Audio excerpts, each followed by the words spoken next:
Palavra da Verdade, com Hernandes Dias Lopes. Não importa a quantidade de tempo que você tem de vida conjugal, os princípios de Deus são eternos e eles não ficam obsoletos, caducos, ultrapassados. Eles são sempre oportunos e é por isso que eu gostaria de convidar você agora para abrir comigo a sua Bíblia no livro de Cântico, dos Cânticos. Há muitos cânticos na Bíblia, mas este livro é o ápice, o pináculo de toda a literatura desta área de cânticos, por isso é chamado Cântico dos Cânticos, no capítulo 4. Eu lerei apenas os versos 7 a 11, para compartilhar com você hoje 4 princípios para uma vida conjugal feliz. Então, abra sua Bíblia, acompanhe a leitura e depois mantenha sua Bíblia aberta, por favor. Esta é uma fala do esposo que diz assim: tu és toda formosa, querida minha, e em ti não há defeito. O verso 9 prossegue e diz assim: arrebataste meu coração,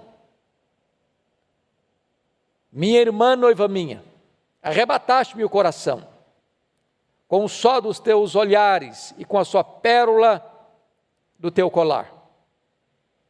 Verso 10, que belo é o teu amor, ó minha irmã, noiva minha.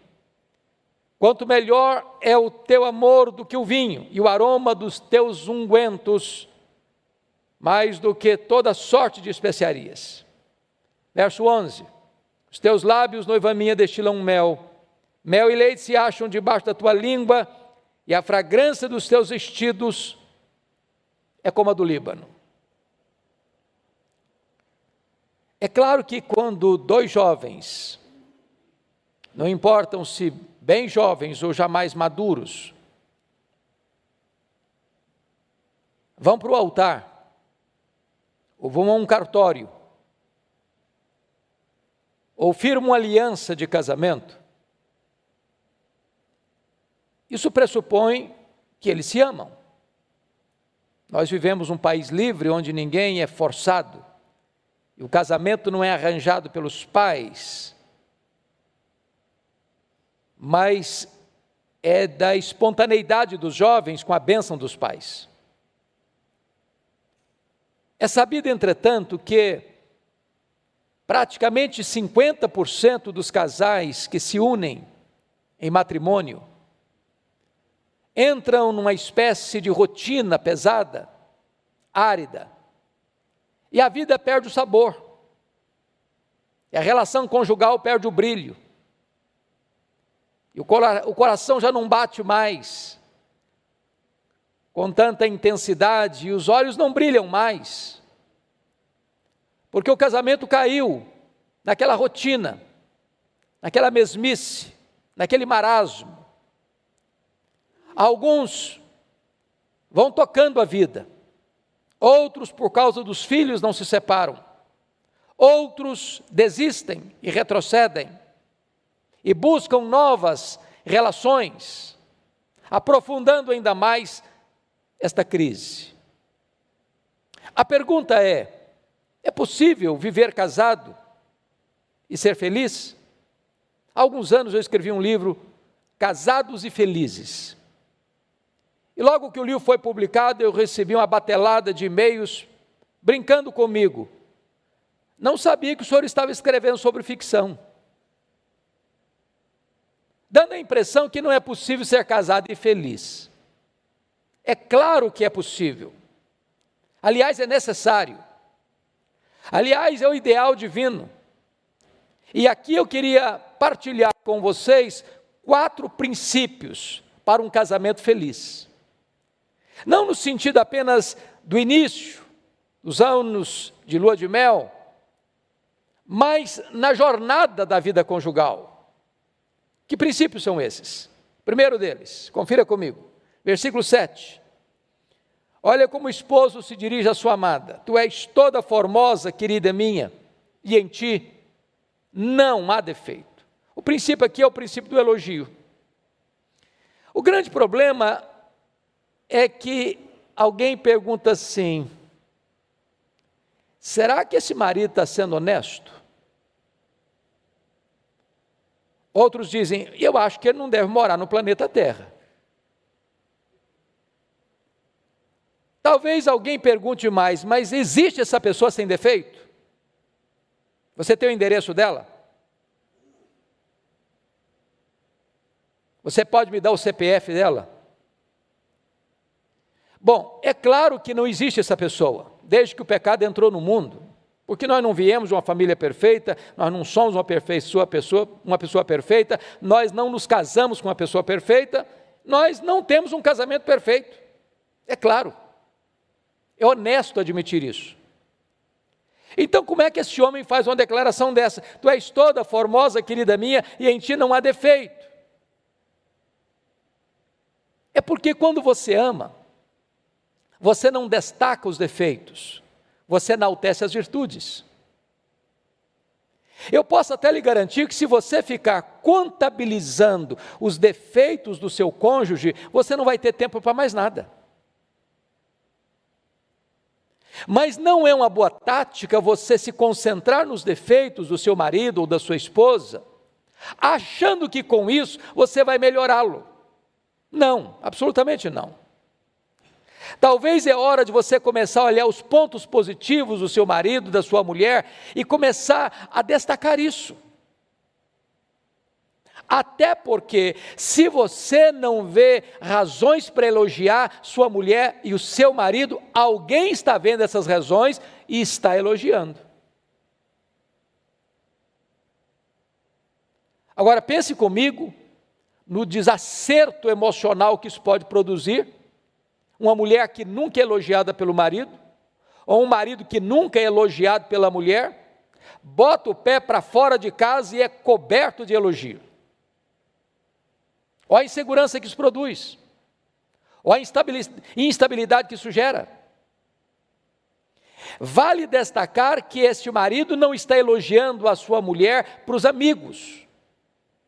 Ele está se dirigindo a ela: tu és toda formosa, querida minha, e em ti não há defeito.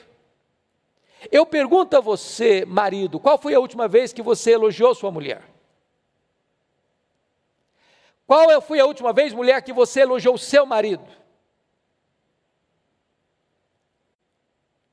Deixa eu descer a coisas comezinhas do dia a dia.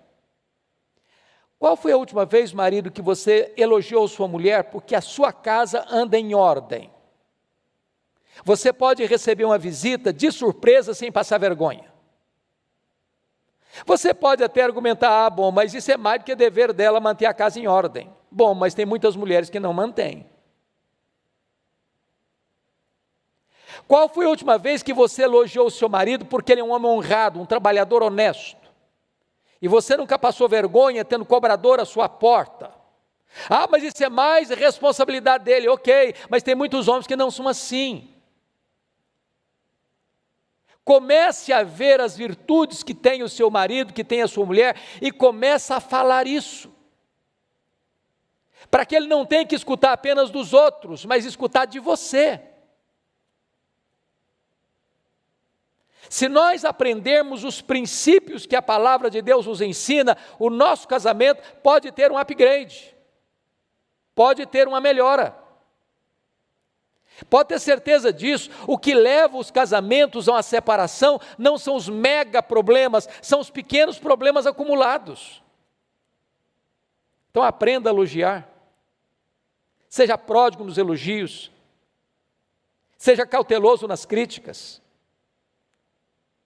Há um ditado oriental que diz que você pega mais moscas com a gota de mel que com um barril de fel. Um elogio sincero vale mais do que 1000 críticas. Quando você elogia seu marido ou sua mulher, você coloca essa pessoa para frente, você dá um novo ânimo para ela viver e viver feliz. É reconhecimento, é valorização. Mas há um segundo princípio que eu queria partilhar com você, está aí no versículo 9, confira comigo. Arrebataste-me o coração, minha irmã, noiva minha, arrebataste-me o coração com o sol dos teus olhares, com a sua pérola do teu colar. O princípio aqui para um casamento feliz é o romantismo. E é muito curioso que o texto nos destaque algumas coisas. Você e eu sabemos que o homem, ser masculino, ele é muito limitado no que concerne à observação. Desculpe da expressão, mas o homem parece que é meio tapado para isso. Você vai a uma festa com a sua mulher, e aí a pessoa pergunta assim para o marido, e aí, como é que foi a festa? E ele responde, foi joia, joia. E ele não tem mais nada para acrescentar. Você pergunta a mesma coisa para a mulher, e ela diz, olha, foi algo fenomenal, fascinante. Aquele arranjo que estava do lado esquerdo, negócio espetacular. Aquela jarro com flores que estava sobre aquela mesa do jantar, algo exponencial. Se é um casamento, ela diz o seguinte, olha, o véu, a renda do véu da noiva, uma coisa espetacular. Ela sabe detalhes, ele não viu nada. Ele não viu nada. Agora, um homem romântico, sabendo que a mulher gosta de detalhes, fica atento aos detalhes. E ele destaca dois detalhes. Primeiro, um detalhe inerente dela, e outro, um adereço dela. Ele destaca o olhar, e ele destaca uma pérola do colar. Ele não destaca o colar todo, apenas uma pérola. Nós estamos vivendo uma geração em que parece que a moçada desaprendeu esse negócio de romantismo. Até o linguajar mudou. E se nós queremos um casamento saudável, que passe por crises sem naufragar, que enfrente chuva no telhado, vento na parede e rios no alicerce, sem desmoronar, porque construídos sobre a rocha, são casamentos marcados por essas orientações da palavra de Deus. O casamento não tem que ser uma rotina pesada, densa,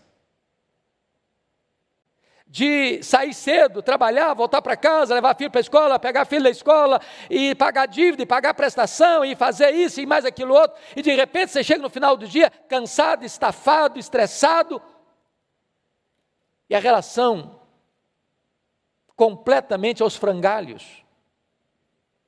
É possível restabelecer o romantismo. E eu pergunto a você, qual foi a última demonstração de romantismo que você teve no seu casamento? Às vezes vocês dizem, bom, mas isso aí é questão de boas manias apenas. Pode ser. Mas a Bíblia vai um pouquinho além e retrata que o padrão de Deus para um casamento feliz é um casamento romântico. Qual foi a última vez que você, marido, levou flores para sua mulher? Eu achei curioso que certa feita, eu fui convidado por um casal para um jantar. E eu fui com eles ao restaurante. E é claro que se está marido e mulher, e o marido está dirigindo o carro, seja quem for, o convidado vai atrás, a mulher vai junto com o marido. Mas achei curioso que quando nós chegamos ao local, eu desci, e fiquei do lado da porta de carona, onde estava a esposa, e perguntei para ela, você não vai descer? E ela respondeu para mim, eu nunca precisei abrir a porta do carro. E na hora, foi como que um tapa de luva no meu rosto, diz, aprende. São detalhes, a vida é feita de detalhes, que sinalizam carinho, afeto, cuidado, doçura, ternura, romantismo. Sua esposa bota uma roupa especial, num dia especial, numa festa especial. E ela sai do quarto como uma princesa. E você está preocupado com o horário. Você não fez um elogio a ela. Ela vai para a festa e todo mundo elogia, e ela volta para casa coberta de elogios, menos o seu. E nós podemos e nós devemos aprender. E nunca é tarde para aprender. Romantismo é a marca de um casamento feliz. Mas há um terceiro princípio que eu gostaria de destacar aqui no texto, está no versículo 10. Olha comigo. Que belo é o teu amor, ó minha irmã, noiva minha. Quanto melhor é o teu amor do que o vinho e o aroma dos teus ungüentos, que toda sorte de especiarias. Ele destaca aqui o amor. E é claro que o amor é a essência da relação conjugal. Qualquer outra motivação que leve dois jovens ao casamento é um equívoco, a não ser que seja o amor. Nem dinheiro, nem tradição familiar, nem qualquer outro interesse político, qualquer outra coisa. Tem que ser o amor. E eu destaco aqui três coisas. Primeiro, quem ama, declara que ama. Agora, aquilo que os namorados costumam fazer com frequência, eu te amo, eu te amo, eu te amo, eu te amo, não pode ficar perdido lá no altar. Eu tive uma experiência interessante, certa feita, fiz um casamento, cerimônia de casamento, e depois de um ano, o casal estava de volta ao meu gabinete, não para celebrar comigo, um ano de aniversário, um aniversário de casamento, mas para a mulher fazer uma grave acusação. O semblante não estava legal não, os dois de cara comprida, pareciam que tinham chupado limão o dia inteiro. E a mulher disse, pastor, a última vez que o meu marido me disse que me amava, foi no dia do casamento. E ele olhou para ela meio desconfiado, disse, mas precisa falar de novo? Ah, não falta nada para você? Coitado, o homem não tinha aprendido nada até então, que é casamento. Tem muita gente que pensa que a mulher precisa apenas de coisas, ou o marido precisa apenas de coisas. E quando você se casa, quando nós nos casamos, nós precisamos mais do que de coisas, precisamos de afeto, precisamos de ternura, precisamos de companheirismo, precisamos de demonstração de amor. O amor precisa ser declarado, eu te amo. Segundo lugar, quem ama tem tempo para a pessoa amada. Eu sei que todos nós vivemos uma correria tresloucada, exceto nos dias aí de quarentena, que o pessoal já está cansado de descansar. Tem muita gente que está aí descansando demais. Quarentena não é sinônimo de ócio, vazio, não. Mas tem gente que na correria da vida dá prioridade para qualquer outra coisa, menos para o relacionamento conjugal. É muito importante você entender que sua família, mormente seu cônjuge, deve merecer prioridade número 1 na sua agenda. Você está pronto a sacrificar qualquer compromisso, se a sua família precisa de você. Quem ama, tem tempo para a pessoa amada. Eu tenho, nas minhas palestras para casais, usado um exemplo pessoal para ilustrar esse ponto. Eu fui para Vitória, para a primeira igreja presbiteriana de Vitória, em 1985. E no ano de 1986, nós hospedamos lá na igreja a reunião do Supremo Concílio. Eu era pastor solteiro, já há 4 anos e meio. E era mês de julho a reunião, e um colega meu do seminário me convidou para, naquele ano, pregar na sua igreja. E eu abri a minha agenda e fui honesto com ele, olha, estou chegando agora, a igreja tem tantas demandas, esse ano eu não posso ir. Só que por providência divina, naquela semana, eu conheci uma moça muito bonita da igreja dele, que é minha esposa há 33 anos. E eu fui na igreja dele, porque era ovelha dele, 9 vezes naquele ano. 9 vezes. Eu mudei minha agenda. Eu fiz uma reengenharia na minha agenda. Porque quem ama tem tempo para a pessoa amada. Mas em terceiro lugar, quem ama procura agradar a pessoa amada. É curioso que hoje as estatísticas estão mostrando que 30% das mulheres aqui no Brasil que são assassinadas pelo namorado ou ex-namorado, pelo noivo ou pelo ex-noivo, pelo marido ou pelo ex-marido, ou pelo companheiro ou ex-companheiro. São chamados crimes passionais. Outros chamam de feminicídio. Alguns têm o desplante de dizer, eu matei por amor.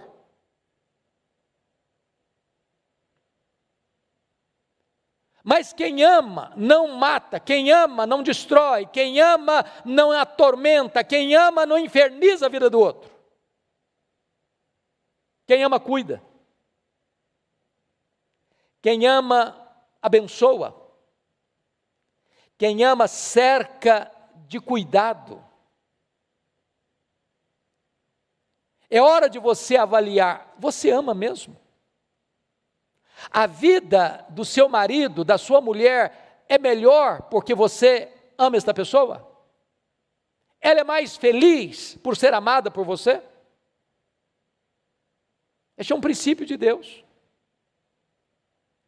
E a Bíblia nos ensina que o marido deve amar a sua mulher como Cristo amou a igreja. De que maneira Cristo amou a igreja? Primeiro, com amor perseverante.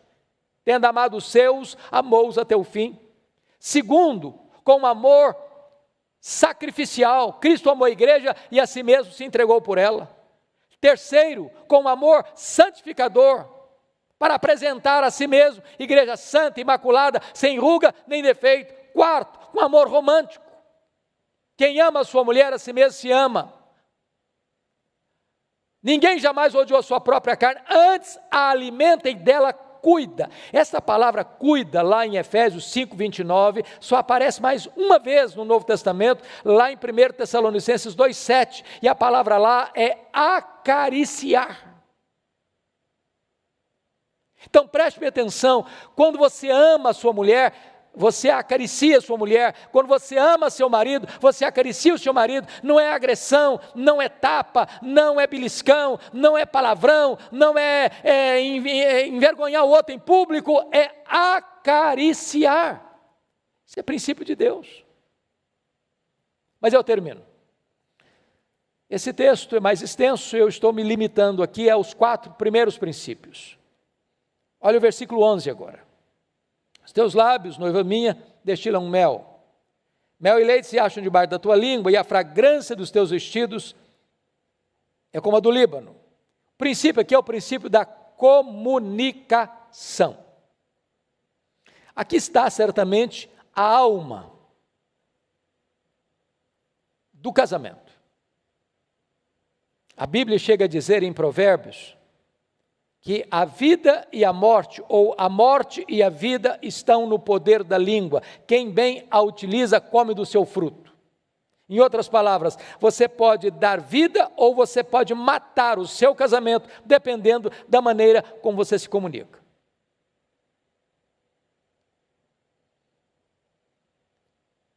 Tiago 1,19 tem 3 princípios que penso explicam bem esse versículo.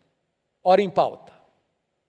O primeiro princípio é, todo homem seja pronto para ouvir. Segundo princípio, tardio para falar. Terceiro princípio, tardio para se irar. A primeira coisa é que você precisa estar pronto para ouvir. A palavra pronto aí no grego é a palavra taxis. De onde vem a nossa palavra táxi? Eu acho que hoje podia botar Uber também no meio. É quando você chama, ele atende você na hora. Porque se não atender você na hora da sua necessidade, você chama outro. Olha como é que Deus fez você e a mim, 2 conchas acústicas externas e apenas uma língua amuralhada de dentro. Sabe o que Deus está dizendo para você e para mim? Escute mais, fale menos. Agora, escutar não é apenas ouvir. Imagine se eu estivesse lendo um livro, ainda que a Bíblia. E aí a minha esposa chega e falou, eu preciso falar com você. Eu falei, pode falar. E eu continuo lendo. Eu falei, mas eu preciso falar com você. Fala. E eu continuo lendo. Imagine que eu esteja lendo um jornal, uma revista, ou assistindo um jogo de futebol na televisão, ou um programa da minha preferência. Pode falar. E eu estou mirado no que eu estou fazendo, ou eu estou assistindo. Que mensagem eu estou passando com isso? Embora eu esteja ouvindo, eu não estou dando atenção. Você escuta com os ouvidos, com os olhos, com o semblante, com o seu corpo, com todo o seu ser. Quando a Bíblia diz seja pronto para ouvir, é que você precisa mostrar para quem vai falar com você que ele é prioridade e ele é importante e você quer dar atenção para aquilo que ele vai lhe dizer. Hoje os consultórios dos analistas estão superlotados, em grande parte porque muitas vezes nós não temos espaço dentro de casa para abrir o coração. As pessoas estão conectadas no mundo virtual, mas elas estão desconectadas da relação real dentro de casa. Pronto para ouvir.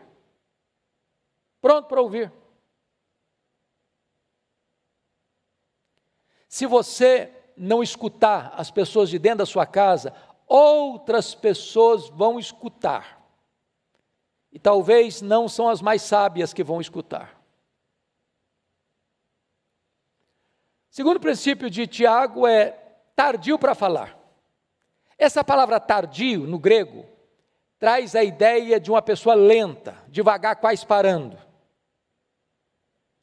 Aquele tipo de gente que você conta uma piada para ela, ela vai rir daqui a meia hora. Ela processa as coisas com muita lentidão. O que Tiago está nos ensinando é que nós precisamos ser cautelosos ao emitir uma ideia, expressar uma ideia, falar. Porque a palavra falada não volta mais, é como uma flecha. Então conte até 10 antes de falar. Não seja apressado. Porque se você for apressado no falar, ou falar com raiva, ou num tom de voz elevado, não importa mais o que você vai falar, já perdeu a razão, já quebrou a comunicação, já não tem mais possibilidade de uma relação harmoniosa. Tardio para falar.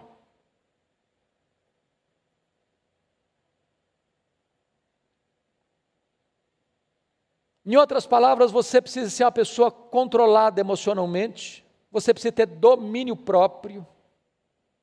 E é por isso que Tiago diz que aquele que não tropeça no falar é perfeito varão.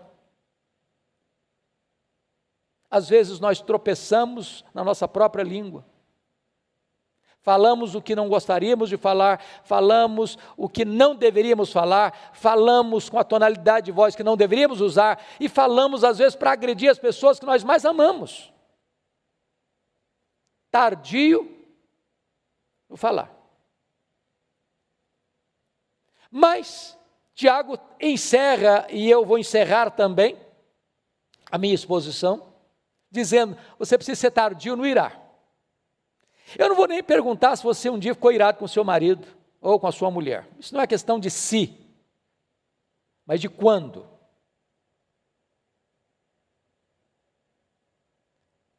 Porque se você falar para mim assim, olha pastor, eu tenho 15 anos de casado, eu tenho 20 anos, eu tenho 30, eu tenho 50 anos, eu nunca discuti com a minha mulher.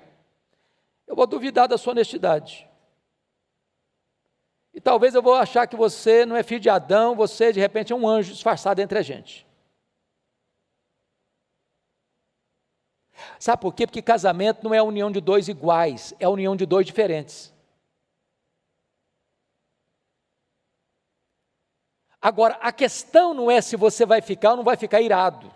A questão é como é que você vai lidar com isso. Uma das minhas visitas a mais gostosas na vida foi no museu do Dr. Billy Graham, no ano que a dona Ruth Graham faleceu. E eu passei um dia ali, fiquei encantado com tudo que vi. Mas das histórias engraçadas do casal, a que mais me chamou a atenção foi esta. Quando perguntaram para a dona Ruth Graham, porque o Dr. Billy Graham era o evangelista mais conhecido do mundo, o homem que falou para mais quantidade de gente ao vivo no mundo, e ele vivia viajando para o mundo afora, fazendo cruzadas, e ela aguentando, sozinha, muitas vezes, as lutas de casa, a criação dos filhos. Então alguém um dia chegou para ela e perguntou assim: dona Ruth, alguma vez a senhora pensou em se divorciar do Dr. Billy Graham? Ela respondeu: divorciar-me dele eu nunca pensei, a vontade de matá-lo eu tive muitas vezes. Eu não sei se você chegou a tanto, mas como é que você lida com a questão da ira? Bom, há duas maneiras erradas de você lidar com a ira. A primeira delas é a explosão da ira. Você conhece gente de estupim curto? Conhece gente que nem estupim tem, é pólvora seca pura? Conhece gente que é igual leitinho, bateu, tomou? Conhece gente que tem esse discurso: eu não levo desaforo para casa, aliás, não precisa nem levar porque já está em casa. Vou lhe dizer um segredo: gente explosiva não tem nem gastrite e nem insônia.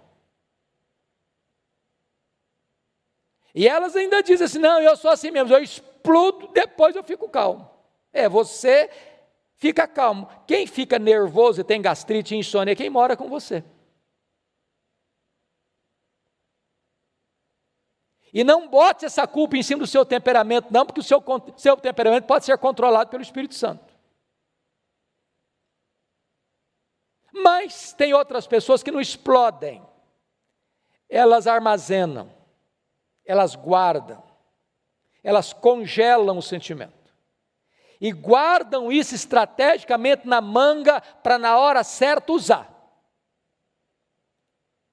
Eu dediquei boa parte do meu ministério à área do aconselhamento, e eu gosto muito desta área.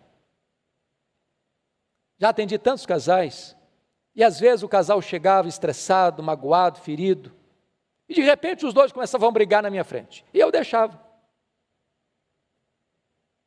Lá pelas tantas, um diz para o outro assim: você se lembra do que você me falou? E dá toda a lista. E eu estou pensando que essa conversa aconteceu enquanto estavam vindo para o meu gabinete pastoral, que nada, há 10 anos, há 15 anos, estava lá guardado. Como é que resolve isso? Você resolve isso perdoando. Não deixando o sol se pôr sobre a sua ira, nem permitindo que o diabo entre nessa história, para ferir vocês. Resolva zerar a conta todo dia, resolva perdoar todo dia. A vida é feita de recomeços, recomeços, recomeços, recomeços. Se nós observarmos esses princípios, nós poderemos desfrutar de um casamento melhor, de uma família mais saudável. Isso vai trazer glória para Deus. Isso vai trazer bênção para dentro da nossa casa. Isso vai revitalizar o nosso casamento. Então, que Deus abençoe você. Quem sabe, nesse período de quarentena, você pegue o livro de Cântico dos Cânticos e comece a lê-lo e a estudá-lo. E encontrar este manancial de vida para a vida do seu casamento e da sua família. Eu vou orar com você. Querido Deus, louvado seja o teu nome pela tua palavra, pelos princípios que ela nos traz para termos uma vida conjugal, familiar, feliz, para a glória do teu nome. Oramos, meu Deus, pelos casais que estão nos acompanhando. Oramos pelos jovens que pretendem amanhã constituir uma família. Oramos por aqueles, meu Deus, que ainda são casados há anos, e pela Tua graça mantém o fervor, mantém o afeto, o carinho, a doçura no relacionamento. Oramos por aqueles, Pai, que estão estressados, deixando o casamento numa rotina pesada e densa, para que eles encontrem, Senhor, graça para retomarem a beleza conjugal. Oramos por aqueles, meu Deus, que desistiram do casamento, se divorciaram, estão hoje, Senhor, com o coração às vezes até pesado, dá graça a eles. Oramos, meu Deus, para que as famílias da Tua igreja sejam famílias sólidas, sejam famílias saudáveis, sejam famílias cheias de alegria, sejam famílias harmoniosas, onde a Tua bênção esteja fluindo copiosamente. Oramos, meu Deus, para que Tu nos dês um coração humilde, manso, para que possamos investir nos nossos relacionamentos familiares e desta forma usufruirmos a bendita colheita dessa semeadura maravilhosa. Pedimos a Tua bênção sobre nós, em nome do Senhor Jesus. Amém.